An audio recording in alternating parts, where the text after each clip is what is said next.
and this is set by senior management. Since senior management has set that at KGIs, KPIs, and KRIs. You may see it on the exam, but it will definitely help in your day-to-day job. So KGIs are key goal indicators. Think of this as, did we reach our goal? This is something we measure after we're done. We have something in place, and when we reach a certain point or when we're done, we measure how well did we do. In my work experience, it could be when I was an IT project manager. As my lessons learned we did after the project, then we'll go in on that specific project and compare how well did we do for meeting the deadlines on time, on finances. And we can either do that at the end of the project or at each major milestone. This is a look back, and we start out with that at the start of the project. We have very clearly defined parameters for what success looks like, and if we do that, if we reach that goal, well then we are successful. Now, if we did not reach our goal, well then why? What was it that went wrong? What can we do next time to improve the outcome? And this is not something we do to lay blame. We do this so we can improve our processes, we can improve our workflow, so for the next project, we avoid the same issues. Then we have KPIs, key performance indicators, and that is us measuring how well we do on one specific task. And there is a direct correlation between the goal and the performance. The KGI, the key goal indicator, is the overarching thing that is everything, where the KPI, the performance, is specific and it has a lot more detail. And it's very common to use KPIs across our entire organization. So when I worked at a hospital, that could be how many admissions do we have? How long is the length of stay for a patient on average? If we're a company that does phone sales, how well does this person do on an average day versus the rest of the team? How long do they use on support calls? And then we use those to see if our teams are meeting the targets that we have set or not. Which then brings us to KRIs, key risk indicators, where some of you have probably used KPIs and KGIs before. I'm assuming many of you have not used KRIs. And we use those to quantify and demonstrate the risk that the organization could be facing or how risky a certain activity is. And we also use them to measure how well we adhere to the risk appetite that our organization has. And that was the one where this is an acceptable level of risk, and this is set by senior management. Since senior management has set that specific risk appetite, we need to make sure that we adhere to it. And the key risk indicators can also be an early warning system. Here, we can identify potential events that could be harmful if we continue our activities on a specific project. Since we know the risk is there, we can do something about it. And here again, we can accept the risk, we can mitigate the risk, we can transfer it, we can avoid it, but we cannot reject it. And with that, we're done with KPIs, KRIs, and KGIs. Let's continue with risk response and mitigation. At this point, we have identified our risks, we have the full asset inventory, we have done the risk assessment, that has been presented to senior management. Now they get to choose how we respond. At this point, we also update the risk register. Remember, that's that giant Excel spreadsheet that has a list of all the risks and all the pertinent information about that one specific risk. We now implement the countermeasures and lower the risk, which is the whole point of risk management. Reduce the risk to an acceptable level. We could have chosen not to lower the risk, we could have chosen to accept the risk, but we still did the whole risk management process just to be very clear on the ROI, return on investment. If it costs us $250,000 a year if we don't do anything, but the fix is going to cost $1 million, well then we probably leave it as it is. After we have implemented the mitigations, we again update the risk register because the scores are going to be lower. And that brings us then to the next phase, risk and control, monitoring and reporting. And this is kind of a weird convoluted sentence, right? And the control. In this phase again here, this is due diligence. The only phase that is due care is risk response investment. If it costs us $250,000 a year if we don't do anything, but the fix is going to cost $1 million, well then we probably leave it as it is. After we have implemented the mitigations, we again update the risk register because the scores are going to be lower. And that brings us then to the next phase, risk and control, monitoring and reporting. And this is kind of a weird convoluted sentence, right? But it is both the risk and the control that we need to monitor and report on. In this phase again here, This is due diligence. The only phase that is due care is risk response and mitigation. This is where we actually act. In this part, we actually do something, we act. In all the other phases, we research, we prepare, we make sure that things are working like they should. And while I say that risk management is an iterative life cycle, we go around, that doesn't mean that once we start risk identification again, we stop with monitoring and controlling. Monitoring and controlling needs to keep going because we need to make sure that the countermeasures we put in place keep being good enough and no new risks emerges. Or maybe the risk just actualizes in a way that we did not expect. So we monitor the risk, we monitor the control, and of course, we do report on both. This is ongoing. And now you'll see the reason why I stopped on risk management to take a minute to talk about KPIs, KGIs, and KRIs. So when we implement a single control, we need to understand how that single control is performing. That is the KPI. If we just implement the control, the countermeasure, and we don't really know how it does, how do we know if we're protected enough? How do we know if we need to implement more controls or different controls? We need to make sure that both we have the right controls in place and they are as effective and as efficient as they need to be. So with the KPIs, we put a number on that control. Now, if you have ever worked with project management or heard about it, you might know that in a lot of projects, we go through one phase, then the next phase, then the next phase. That's not really true for risk management. If we are in a large organization, then it's very likely we're in all 4 phases at the same time because we're not treating all the risks at the same time in the same phase. Some risk might be in assessment, some might be in monitor and control, other risk might be in response because new threats and new risks emerge all the time. So we go through the identification, the assessment, the response and mitigation, and then monitoring and reporting for that specific risk. When something else emerges, we do it all over. And this doesn't mean that we keep doing thousands and thousands of risk assessments over and over because the process is iterative. I think most places I have worked in would do an annual risk assessment for everything. But then whenever we introduce new things into our environment, new servers, new processes, new applications, then for those applications, processes, and servers, we do the full risk assessment and we add that to the annual plan. The same when new risks emerges. Then the following year, all the things we did since the last risk assessment is rolled into the new one. There could be some exceptions to this if we have systems that are very critical. Ones that, if they don't function or the data gets stolen, we might be forced out of business and have to close as an organization. Maybe here it's every 3 months. So every 3 months, we do the full risk assessment just for those pieces. Now, I understand this is going to seem overwhelming. It's going to seem super complex. But here, you're just starting out. You just need to understand the basics of it and also understand that most of this we can build from frameworks that are already made. There are a number of good frameworks that address specifically risk management that you can tailor for your organization. You don't have to go out and reinvent the wheel. Someone has done it for you. On top of someone having made most of the processes for you, there are also models that measure an organization's risk management maturity. And that really just means how good are we at this? And then they have actionable steps that you can take to get to the next level so your organization can be as good as it needs to be on risk management. And with that, we are done with this lecture. Thank you for being here, and I will see you in the next one.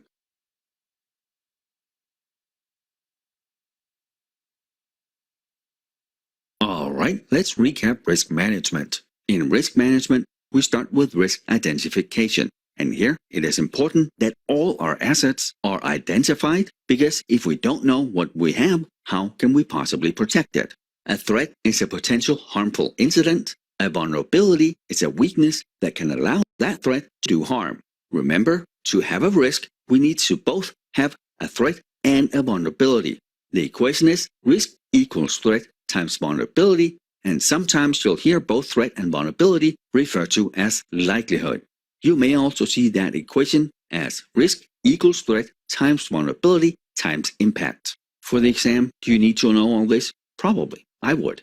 I think it's an integral part enough of risk management that they may give you 1 or 2 questions on this. Then we have the total risk, that's the risk times vulnerability times the asset value.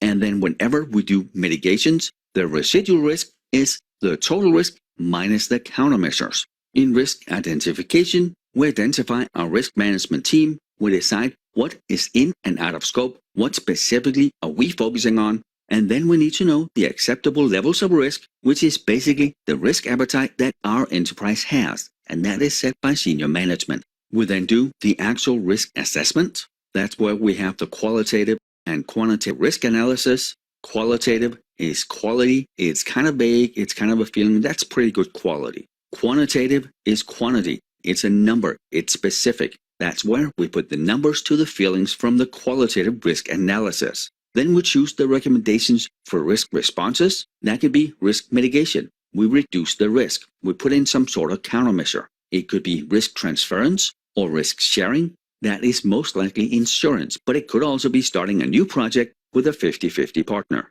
Then we have risk acceptance. We know the risk is there. We have done the analysis, but the countermeasures just don't make financial sense. That was the $250,000 loss, but it's going to cost us $1 million to implement. We don't implement. We just accept the risk.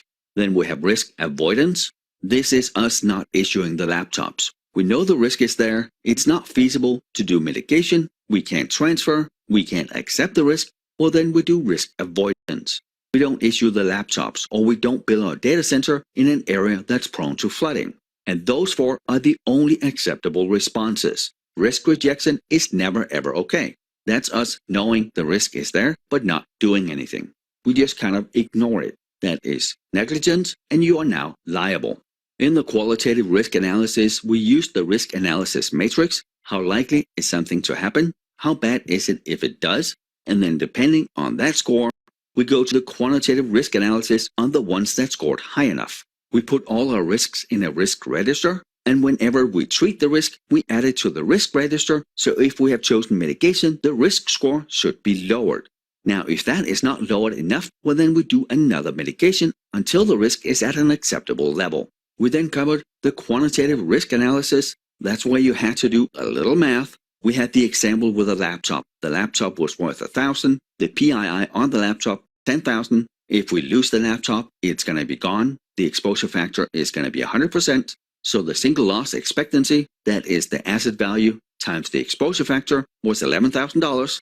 The annual rate of occurrence was how often do we lose the laptops? We lose 25 every year, meaning our annualized loss expectancy, or LE, is going to be $275,000. The countermeasure we chose to implement was full disk encryption and remote wipe capabilities. That's $100,000. 275, or really 250, we choose to implement. We're still going to lose the laptop, right? We're still going to have $75,000. Countermeasure we chose to implement was encryption, remote wipe capabilities. That's going to cost us $100,000. Since $100,000, 175 or 50, we choose to implement. We're still going to lose the laptop, right? We're still going to have that cost of $25,000.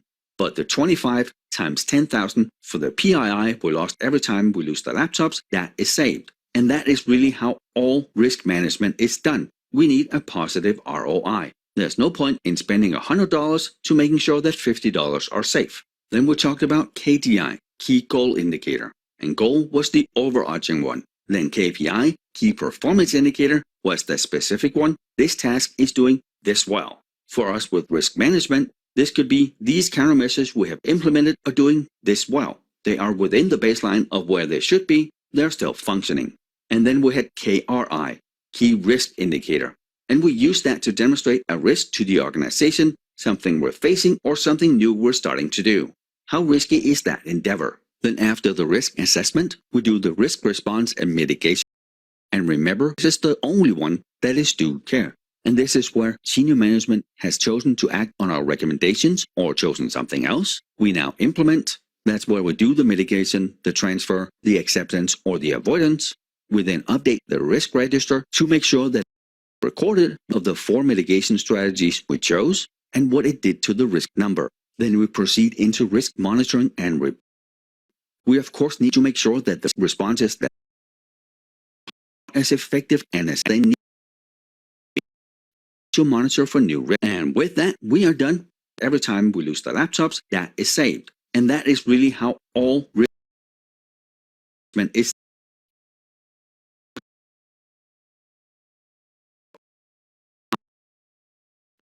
Then we talked about KTI. Key goal was the overarching one. Then KPI, key performance indicator, was less than 275 or really 250 we choose to implement. We're still going to lose the laptops, right? We're still going to have that cost of 25,000. But the 25 times 10,000 for the PII we lost every time we lose the laptops, that is saved. And that is really how all risk management is done. We need a positive ROI. There's no point in spending $100 to making sure that $50 are safe. Then we talked about KTI, key goal indicator, and goal was the overarching one. Then KPI, key performance indicator, was the specific one. This task is doing this well. For us with risk management, this could be these countermeasures we have implemented are doing this well. They are within the baseline of where they should be. They're still functioning. And then we had KRI, key risk indicator. And we use that to demonstrate a risk to the organization, something we're facing or something new we're starting to do. How risky is that endeavor? Then after the risk assessment, we do the risk response and mitigation. And remember, this is the only one that is due care. And this is where senior management has chosen to act on our recommendations or chosen something else. We now implement. That's where we do the mitigation, the transfer, the acceptance, or the avoidance. We then update the risk register to make sure that it is recorded which of the 4 mitigation strategies we chose and what it did to the risk number. Then we proceed into risk monitoring and reporting. We of course need to make sure that the risk responses that we implemented are as effective and as efficient as they need to be. We also need to monitor for new risks. And with that, we are done with risk management. I hope this has helped you get a better understanding of how and why we do risk management and how it is an ongoing process. Thank you for being here, and I will see you in the next lecture.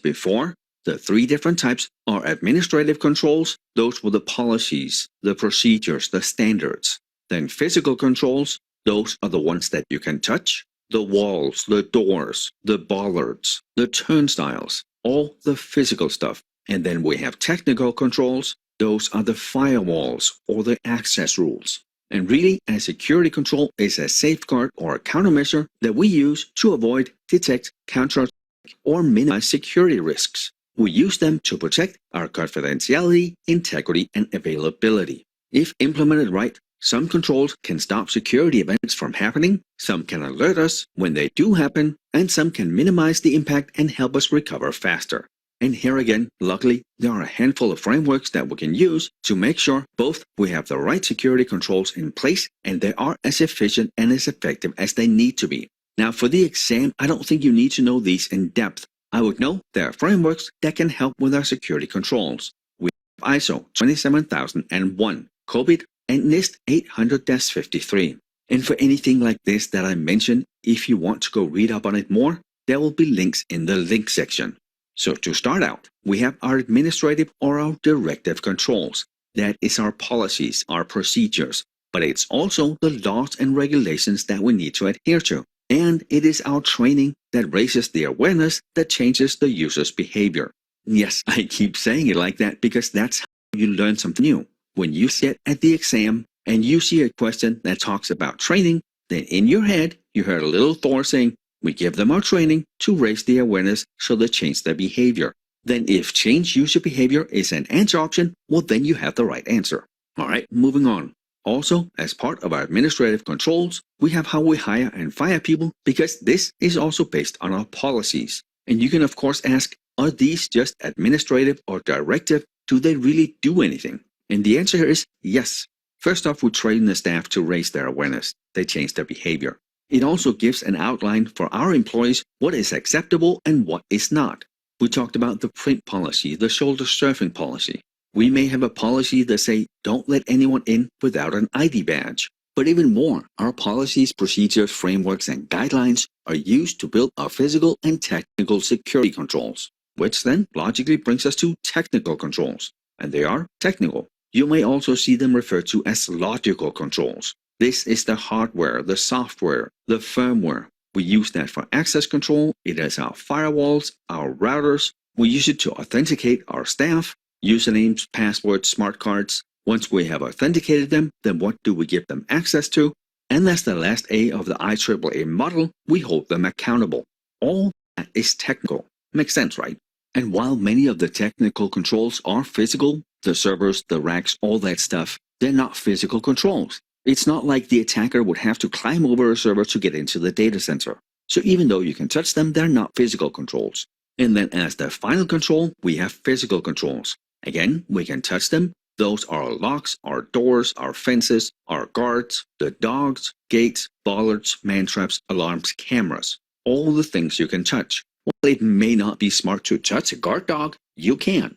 And with all of these, we have our layered defense. And this is probably a good time to talk about what that is. So our layered defense is multiple, overlapping, complementary security measures. Some people also call it an onion defense. For each layer you peel away, there's another layer. The outer layer is the physical layer. And that doesn't mean there's not going to be other physical layers as you peel away, but the outer one is physical. If you think of it as a highly secure facility, then there's going to be a fence all the way around the building. Then, depending on how secure we are, maybe between the fence and the building, we have guard dogs. Then we have strong walls all the way around, maybe no windows. And then you can only enter and exit the building from one or two places. At that place, we have bollards. And those are just the big concrete things to make sure you can't drive a car in somewhere. You might see them outside shopping malls or businesses. And they're not always concrete. They can be metal posts or whatever. All they really do is prevent entrance and exit if you're in a car. Alright, so we get to the gate. Strong gate again, and we may have multiple security guards. You show your ID, you confirm who you are, all physical. Then there might be a door where you need to swipe your card, use your fingerprint, or a combination of both. That's both physical and technical. If you're going into the data center, then there might be locked cabinets. Again, physical access control. If you're then in the data center and you're trying to log into a server, again here, it's a technical control. So you can see the further and further in you get into the building, there are more and more controls. Now, if the first 5 fail, well, maybe number 6 stops the attacker. And that's really why we call it defense in depth or onion defense or layered defense, because it's not just one control. We don't just have a strong outer perimeter. Think of it if you go to work. If I went to my old one, I would get to a door. I would swipe my card. The door is physical, the card is technical. I would then go to the elevator, again here, card, technical. I will get to a door upstairs. There will be a keypad on the door where I entered the code. The door is physical, the PIN number is technical. I have had some students that struggle with these concepts, and for them, I've told them, play a mini game. Whenever you go to work, every time you get to a control, tell yourself, this is technical, this is administrative, this is physical. Just logic your way through which type of control this is. And if you remember back to IAAA and the different types of authentication, you know the card I have in my possession is a possession factor, that's type 2 authentication. The PIN number is type 1, it's a knowledge factor, it's something I know. Now when we have all these wonderful technical and physical controls in place, what if we forgot to tell Bob that he can't just open the door to the data center so he can go outside and smoke? And yes, I work somewhere where someone did exactly that. It's just much easier to open the door to the outside than it would be for him to have to go through 2 or 3 locked doors and a security guard to go outside to smoke. So he just kind of propped the door open. And the door to the outside has to be there for fire regulation. It's also an easy way to get stuff into the data center. Regardless of that, you don't just open that door unless there's a valid reason to do so. And since Bob was a relatively smart guy, he figured out that he can open it for up to 2 minutes before the alarm goes off. So he would open the door, start his timer, he now has 1 minute and 50 seconds to smoke, and then close the door again. And the point really here of the story is we can have all these physical and logical controls in place. If we don't have the administrative controls too, if we haven't trained Bob and we haven't raised his awareness, then the physical and logical controls are going to be a lot less effective. And with that, we are done with this lecture. Thank you for being here, and I will see you in the next one.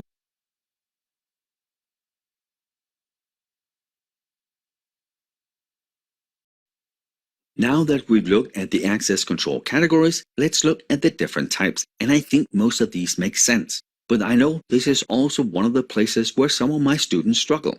I think you just have to logic through it a couple of times, and once you've done that, it should make sense to you. So here are some of the ways I explain to my students when I see them struggling, and it's mostly just going through and saying, does this prevent something? Does this detect something? Does it correct something? Does it recover something? Does it deter, or is it compensating? And as you can hear, what I just mentioned are the different types. And also remember, some of the things we implement here, just like we did with risk management, they can cover multiple types. A security guard is a good example. A security guard is a deterrent. It will deter someone from doing something. But they can also be detective. They can see something happening that shouldn't. They might be in person standing outside the building, or they might sit at a workstation and look at the monitors that display what's on the cameras. They might see someone trying to sneak in. A security guard can also be a compensating control. And kind of keep this in mind for the exam. Read all questions like a lawyer would. And I say lawyer because a lot of students tend to want to answer the questions they want to answer, not what they're being asked by the exam. And this is very dangerous. Answer exactly what the exam is asking. So read the question like a lawyer would and answer the actual question that they want answered. So you deconstruct the question and the answer options, and we will cover this later, I promise. And if you think of a security guard as only a deterrent, but that's not an option, or maybe think that security guard could also be a detective control or a compensating control. Keep in mind, this is an English exam, and that doesn't mean that it's just in English. They will also use words that to a large extent mean the same, but it isn't the specific word. You might read through the entire option, and you know the answer should be something preventative.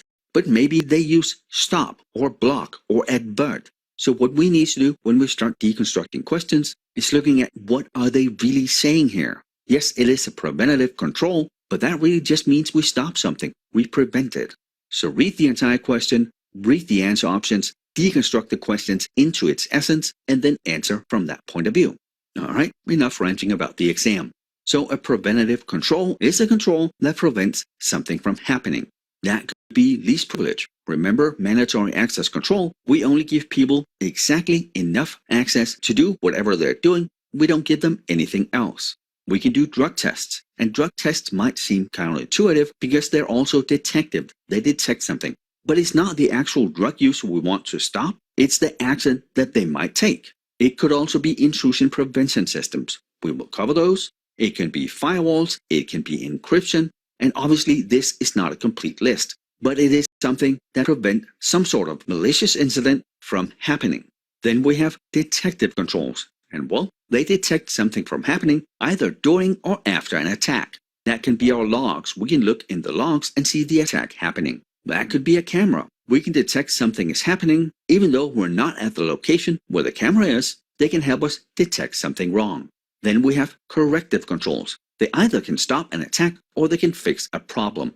Think of that like antivirus. Or it could be our patches. And I have spent a good deal of time here talking to students that don't think patches is a corrective control. Many of them think it should be preventative. And while they are technically slightly right, it does prevent stuff from happening because we fix the flaws that we have. It is really primarily a corrective control because we fix the problem that is there. We correct something.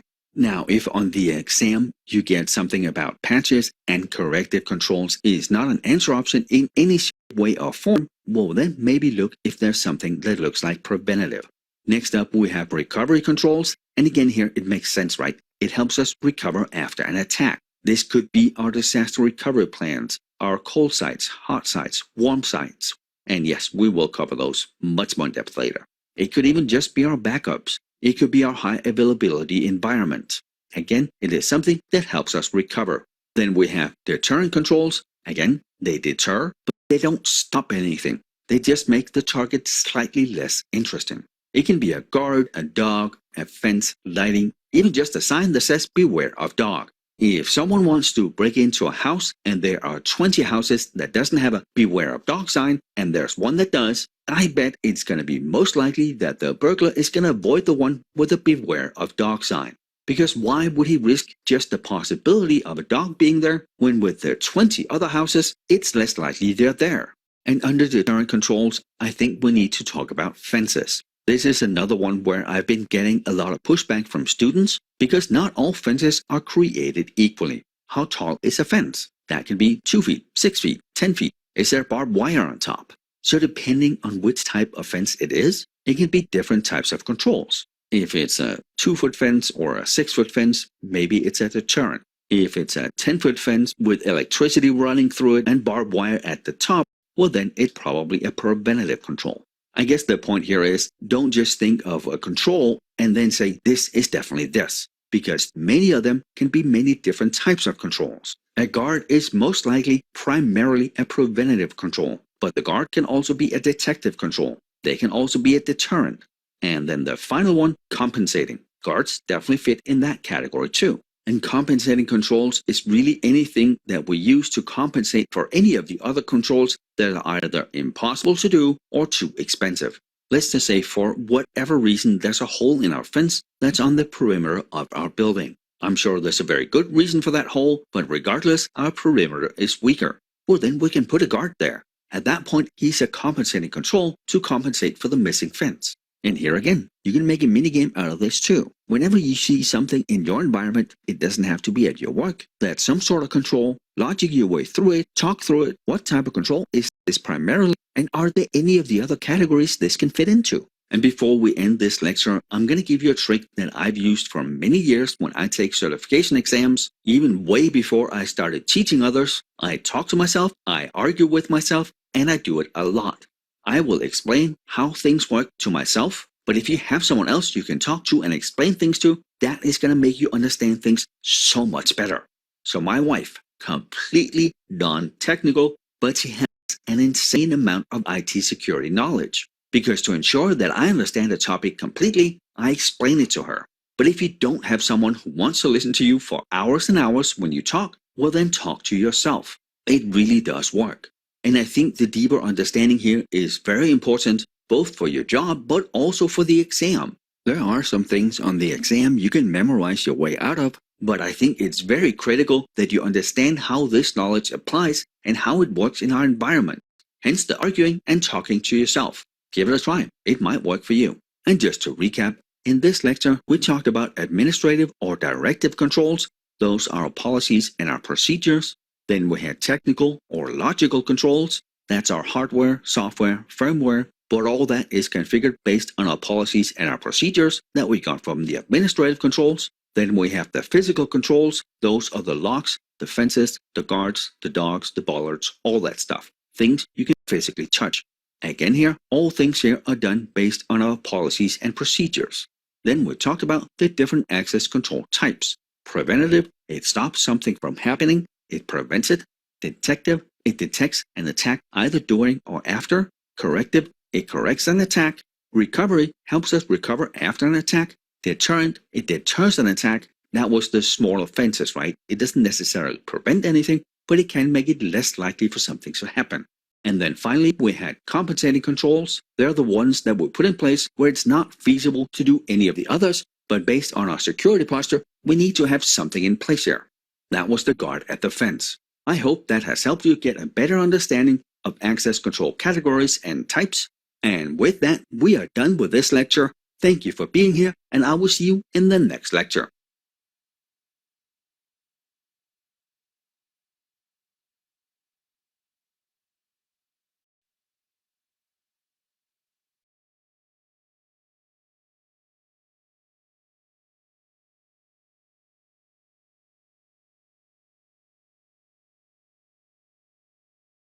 Them and adhere to them. And in most cases, if this happens, if you lose your certification, it will tie back to negligence or gross negligence, which means you didn't do your due care, you did not do your due diligence.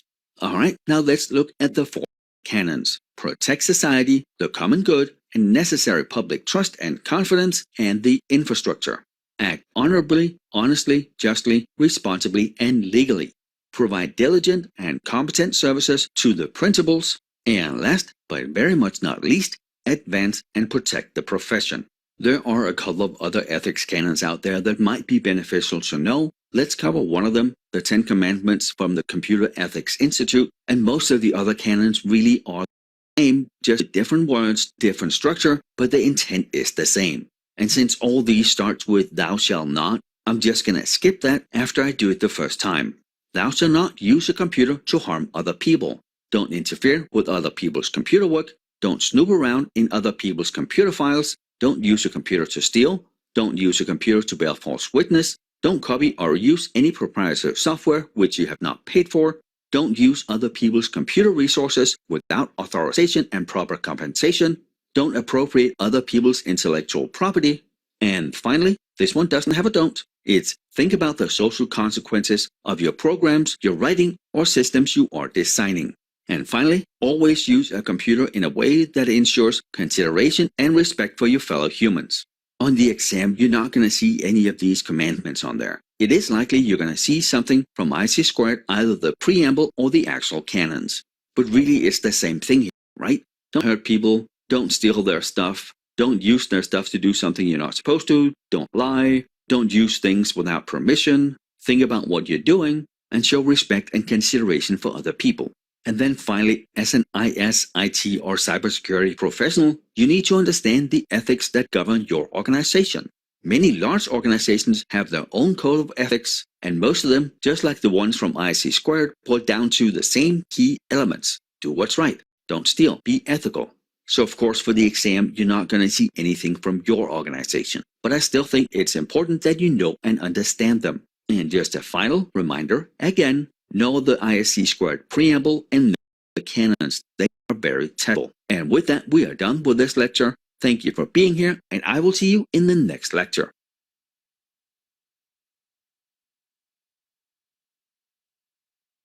Now let's talk about management versus governance.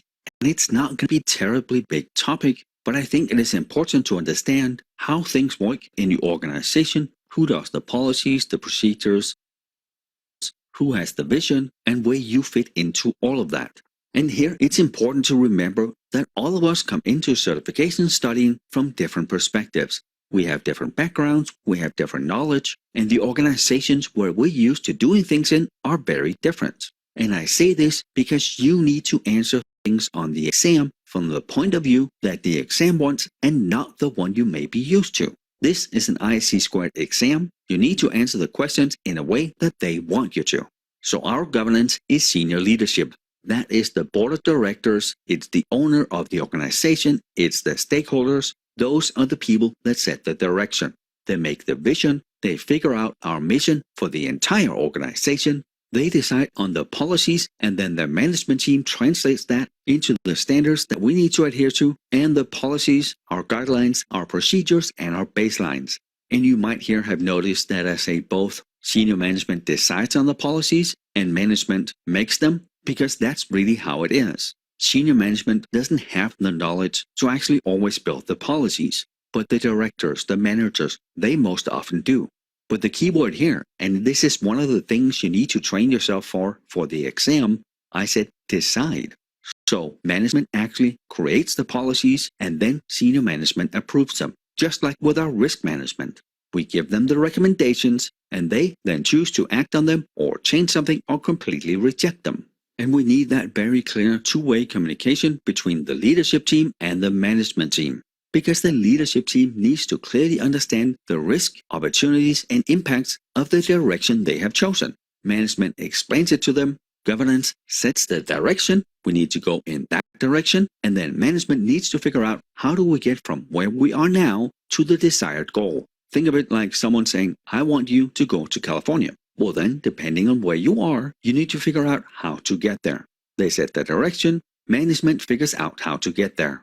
And as we go along that path, there needs to be that two-way communication I talked about so we can make sure that what they told us was actually what we heard and what we're trying to do. This is just like risk management. We have the monitoring and control phase. Yes, we're still going in that direction. Yes, this is what we wanted. The controls are working. We also talked about how senior management determine our risk appetite. Are we risk aggressive? Are we risk adverse? Or somewhere in between there? Regardless of which approach we choose, it will present unique opportunities and unique threats. If we choose to be bleeding edge risk aggressive, well, that's going to bring us a lot of opportunity, but it will most likely also bring us a lot of risk. In some companies, that would make a lot of sense. In others, it would be a horrible decision. Regardless of what our organization does, senior management is governance. They set the direction. Management then plans, builds, and run and monitor the activities that is needed for the organization to align with the direction that the governance body has set. There are also a handful of titles that I would know for the exam and really also for your job. Because if you know what that position does, well then you're going to have an easier time answering the questions. So if you look at the image over here on the right, you can see we have a CEO. That is the Chief Executive Officer. Above them, we might have a board of directors. And maybe above the board of directors, we could have shareholders. But for simplicity, let's just use it like it is. The CEO is the leader of the organization. They can also sometimes be referred to as the president. Below the president, we have the vice presidents. And in most large organizations, there would be more than these. The ones I have here are the most common ones and the ones I think you need for the exam. So over the IT organization, we would normally have a CIO or a CTO, Chief Information Officer or Chief Technology Officer. Now in the real world, in most cases, the Chief Security Officer or Chief Information Security Officer is below the CIO, but it shouldn't be that way. And while it makes logical sense that the Chief Information Security Officer is under the IT organization, they really shouldn't be. They should report directly to the CEO, or at least to the IT steering committee. And the reason for that is we don't want the CTO or the CIO to have too much influence over the security team and not allow the security team to be as efficient and as effective as we need to be. We need to make sure that all of IT, just like the rest of the organization, have the proper security profile we need. No favors are being played. And then going back to who is ultimately liable, in this case it would most likely be the CEO and the C-suite. And it's called the C-suite because they have the C's in the name. Chief Technology Officer, Chief Financial Officer, Chief Information Security Officer. So they would be ultimately liable if something went wrong.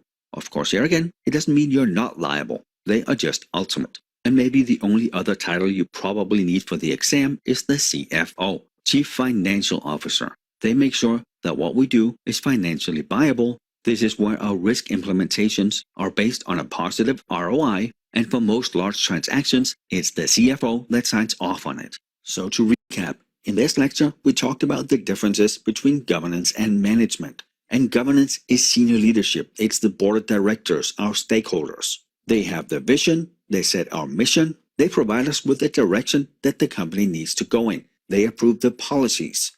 And keyword here is approve. Management normally makes the policies, senior management approves them. Senior management sets our risk appetite. That is where we can be risk averse, we try to avoid risks, or we can be risk aggressive. Both come with unique opportunities and threats. And then management will take the directions that is set by senior leadership, and with that we'll build our plans, implement and monitor whatever we need to go in the right direction. And then finally, we talked about the different roles. At the top of the organization, we have the CEO or the president. Depending on our structure above him or her, we can have the board of directors and our shareholders. Below the CEO, we have the vice presidents or VPs. Over the IT organization, that would be our CIO or CTO, Chief Information or Chief Technology Officer. In the security side of things in IT, we would have a CISO or a CSO, Chief Information Security Officer or just Chief Security Officer. In the ideal world, we would want the security function to be under the CEO and not the CIO or CTO. And we do that because we want to make sure that no favors are being played for IT. They need to be treated for our security as any other part of the organization. And then the final role we had was the CFO. They're the person that makes sure that we are financially viable, which is why our risk assessments are based on a cost-benefit analysis. And with that, we are done with this lecture. I hope this has helped you get a better understanding of the differences between governance and management and what each of them do. Thank you for being here, and I will see you in the next lecture.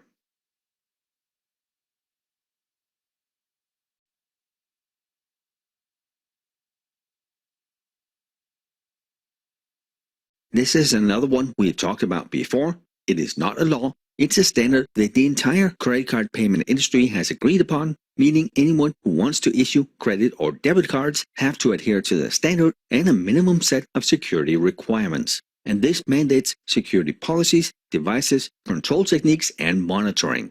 And with that, we are done with this lecture. Thank you for being here, and I will see you in the next one.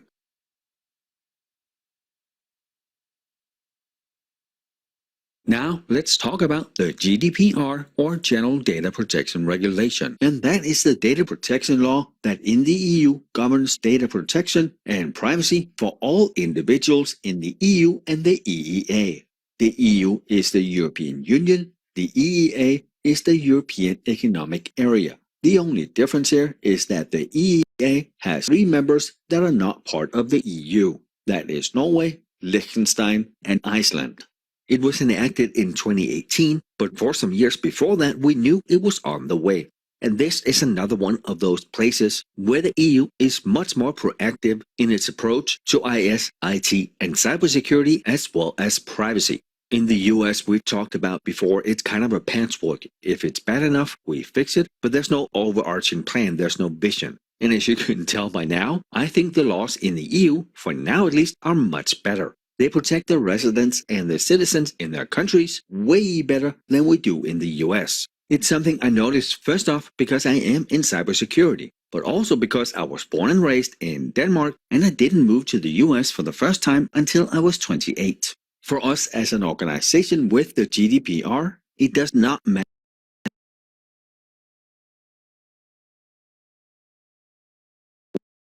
We have to adhere to the GDPR. And it covers all the people that live in the EU, not just the citizens, everybody who lives there. On the other hand, if you are EU citizen and you live outside the EU, it does not cover you. You have to be physically present in the EU. The GDPR is pretty aggressive as far as who it goes after and how big the fines are. If a company violates the GDPR, they can be fined up to 20 million euro or 4% of their annual revenue, whichever is greater. And that last part of the sentence is pretty big, whichever is greater. To many large multinational companies, 20 million is almost nothing. They would do their risk analysis and decide, we make 120 million doing this, but it's only going to cost us 20 million if we're fined. But the 4% is a big thing. If we look at 2019, Google's parent company Alphabet made $162 billion. Now, if they got fined 4%, that's 6.5 billion. And I'm sure their lawyers would argue that it shouldn't be Alphabet, it should be Google itself and all that stuff. But that's not the point. It is an example. It's a good visual reminder of how much money 4% can be. But that's also why we've seen huge GDPR lawsuits where they actually talk about fines in the billions. But for you as an IT and cybersecurity professional, that's also something your board of directors or your CEO will understand. They understand that 4% or 20 million. And we are going to spend a little more time on GDPR, not because I think it's super critical on the exam, but I think it can be a good tool to get a proper handle on privacy and privacy regulations. So the GDPR says something like, unless a data subject has provided informed consent to data being processed for one or more purposes, personal data may not be processed unless there's at least one legal basis to do so. The data subject is the individual, the person living in the EU, and any personal data is really anything that can be used to identify you. That is the PII we talked about before. Name, email address, actual address, IP address, and it's even more stringent than the US version. Here, they don't care if your name is common. On top of that, the GDPR also demands that companies use some sort of randomization. Now let's say that we have 1,000 people, and they all agree that we can use their data to do analytics on it. Even then, it still has to be impossible to identify any one person using that data. And again here with the GDPR, the only exceptions are the ones we have with many other different laws. National security, if the military, police, or the justice system say they need that data, then and only then can the identity be unmasked. But in any other circumstance outside of that, the people in the EU have a ton of rights compared to what they had before. They also have the right to get a free copy of their data from whomever holds it. They have the right to be forgotten, meaning they can request to have all their data deleted with a few exceptions. And this was the one where they can't just call in and say, I need you to delete all my credit card information, because that is required by law to be kept. But in all the other cases where there are no laws or regulations requiring them to keep your data, they can request to have it deleted. On top of that, you can request a copy of your data. It can be in electronic form. Let's say you're switching from one healthcare provider to another. You have the right to see everything they have on you in an electronic format. The GDPR also comes with a breach notification rule. If your data is compromised, both the data user, you, and the data controller must be notified within 72 hours of the breach. First off, that is much sooner than what the EU had in place before. I think it's pretty much sooner than anywhere in the world. If you remember back to the US version of these laws, in most places, yes, you have to notify, but you can sometimes wait weeks or months, and if the data was encrypted, maybe you don't even have to. In the EU, you have to. Now that we've talked a little bit about the GDPR, let's look at what that means for us as a company. Obviously, we need to make sure that our customer data is secure, but we also need to make sure that we only collect what is absolutely necessary for the completion of our duties. We're not legally allowed to collect anything else that we don't need for those duties, which is whatever we're doing.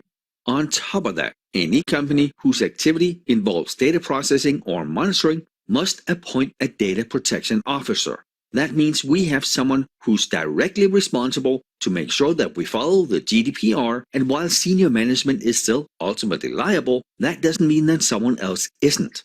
Again here, it goes back to our due diligence and our due care. So, let's recap.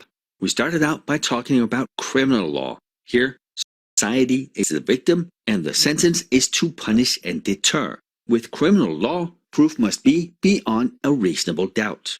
Then we have civil law, or tort law. Here, individuals, groups, or organizations are the victims. The proof must be the majority of the proof, and it's financial fines to compensate the victims. Then we had administrative law. Those are the laws that are enacted by government agencies. In the US, that could be the FDA or the FAA. Then we had private regulations. The best example we have talked about was the PCI DSS, the rule that governs the issuance of credit and debit cards in the US. We talked about customary law, basically conduct and patterns of behavior that's found in tradition or customs in an area or a region. We talked about religious law. They're based on the religious beliefs of an area or a country, and they most often include a code of ethics and moralities that are required to be upheld. Then we talked about HIPAA, Health Insurance Portability and Accountability Act. That's the one where in the US, your health information is protected. Then we talked about security breach notification laws. In the US, all 50 states have them, but they are individually made by the different states, and some of them are pretty good and some of them are pretty bad. If data is compromised, they have to notify if it is unencrypted and if it's above a certain number. If it's 2,000, they might not have to notify, but if it's above 10,000, maybe they do. We talked about the ECPA, Electronic Communication and Privacy Act. The whole point here was that it would give people protection for their electronic communication against warrantless wiretapping. But with the Patriot Act of 2001, that was sort of erased. The Patriot Act expanded law enforcement's electronic monitoring capabilities, and it allowed for search and seizures without immediate disclosure. Then we talked about CFAA. That was the Computer Fraud and Abuse Act, and that is the one that we most often prosecute cybercrimes under. We talked about the PCI DSS, the Payment Card Industry Data Security Standard. It's not a law, it's an industry regulation. And then finally, we talked about the GDPR, General Data Protection Regulation. And that governs all the people inside the European Union, regardless of where your company is. By far, one of the best privacy protection laws that we have seen up till now. And I spent a little more time on it because I think it's a good framework for understanding how privacy protection should be implemented. And with that, we're done with this lecture. Thank you for being here, and I will see you in the next one.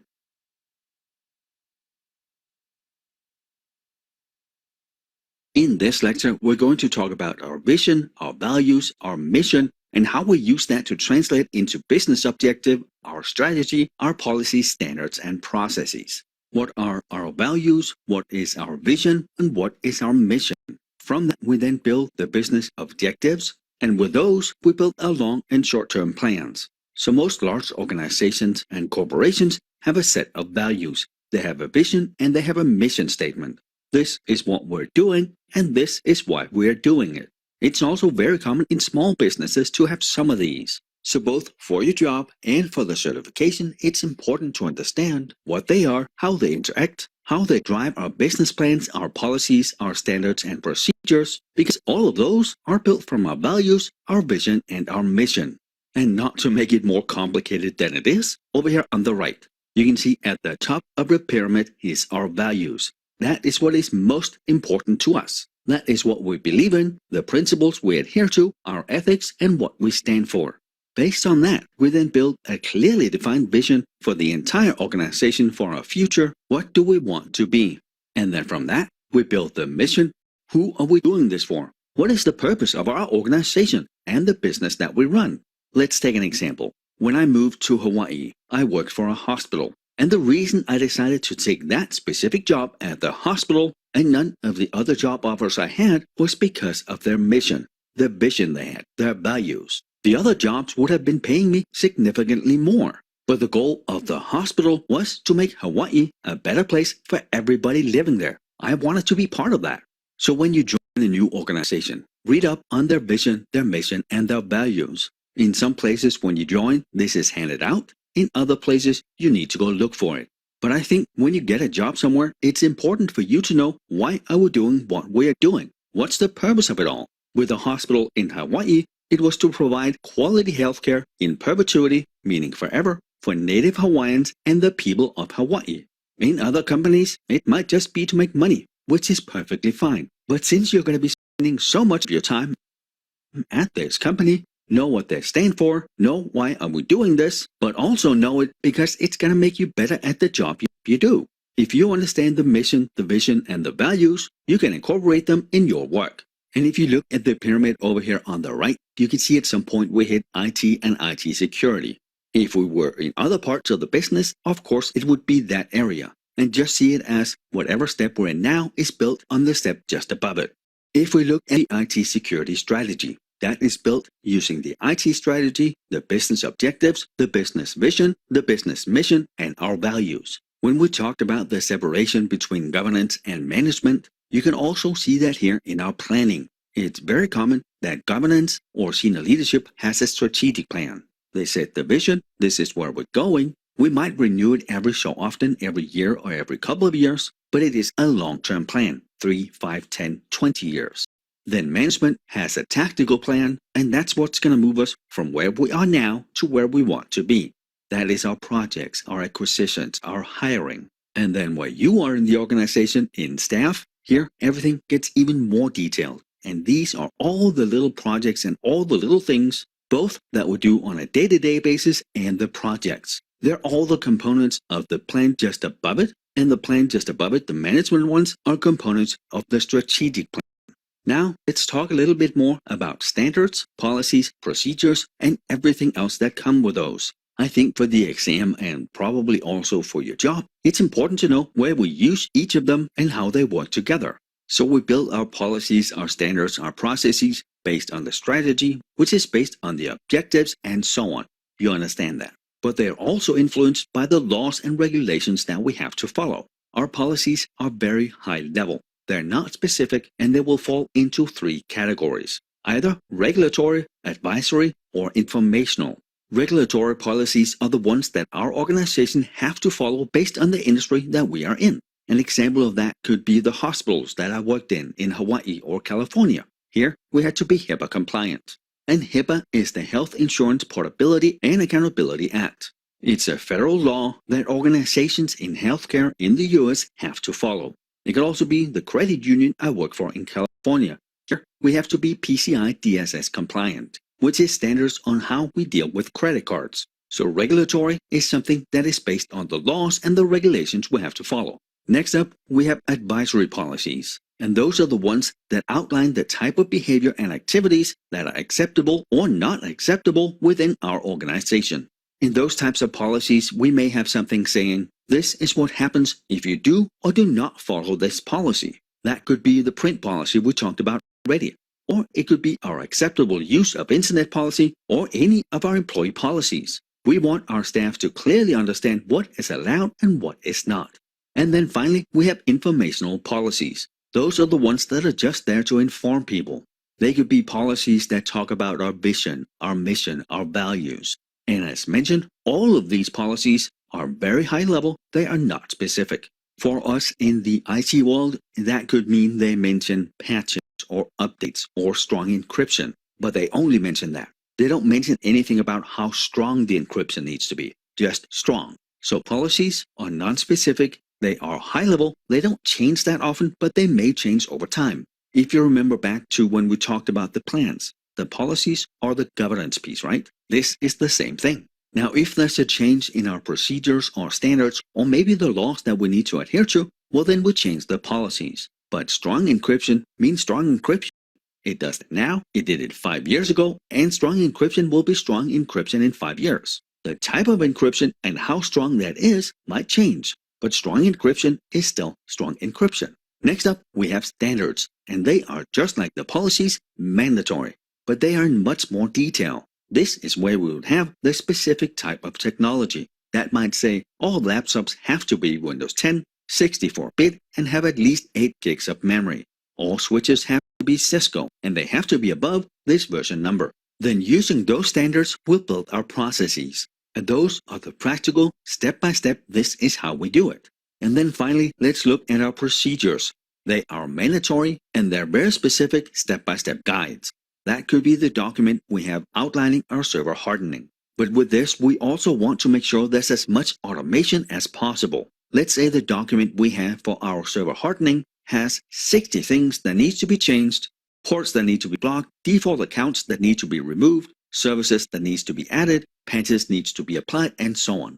If we have an automation for this, it is much more likely that all 60 things gets done. Whereas if Bob needs to remember all these 60 things, he might forget 1 or 2, leaving that server not hardened, or at least not hardened enough. And I think it is important to understand both for your work and your exam, if we can automate something, do it. While humans are amazing and awesome, it's much more likely that we don't miss something if we have automated that process and it's done for us. So to recap, our values are our ethics, our principles, and our beliefs. We use those to build our vision, which are our hopes and our visions, which then builds the mission, the motivation, and our purpose. And using all 3 of those, we then build our strategic objectives. We have different types of plans in an organization. The governance plans, the strategic plans are long-term plans. They're 3 to 5 years, but they are reviewed annually. From those, we build our management or tactical plans. They're normally 1-year plans. That's all our projects, acquisitions, hiring, and budgets. And then below that, we have the operational plans. That's the ones that the staff do. They are highly detailed and they're updated frequently. We talked about our policies. They are mandatory, they're high level, and they're non-specific. We have 3 different types. Regulatory, those are the ones based on laws. Advisory, those are the ones where we outline what is acceptable and what is not. And then we have informational, and they're really just there to inform people about things like our vision, our mission, our values. Using those policies, we build our standards. And here, we are in great detail. This is where we will have this operating system, this much memory, this type of switch. They're specific, and using those standards, we then build our procedures or our processes. They are also mandatory, and these are the low-level, step-by-step guides on how to do something. That could be the server hardening. I hope this has helped you get a better understanding of how our vision, mission, and values drive everything below it and how it all works together. And with that, we're done with this lecture. Thank you for being here, and I will see you in the next one.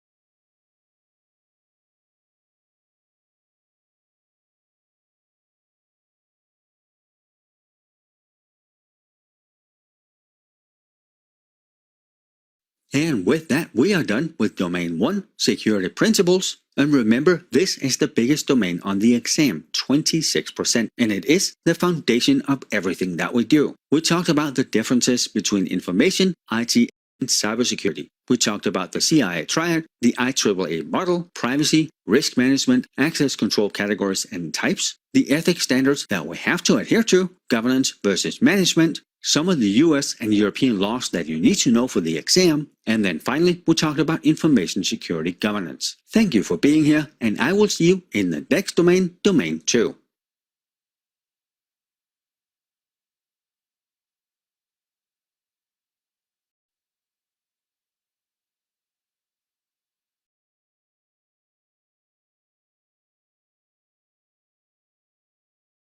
Welcome to Domain 2, Business Continuity.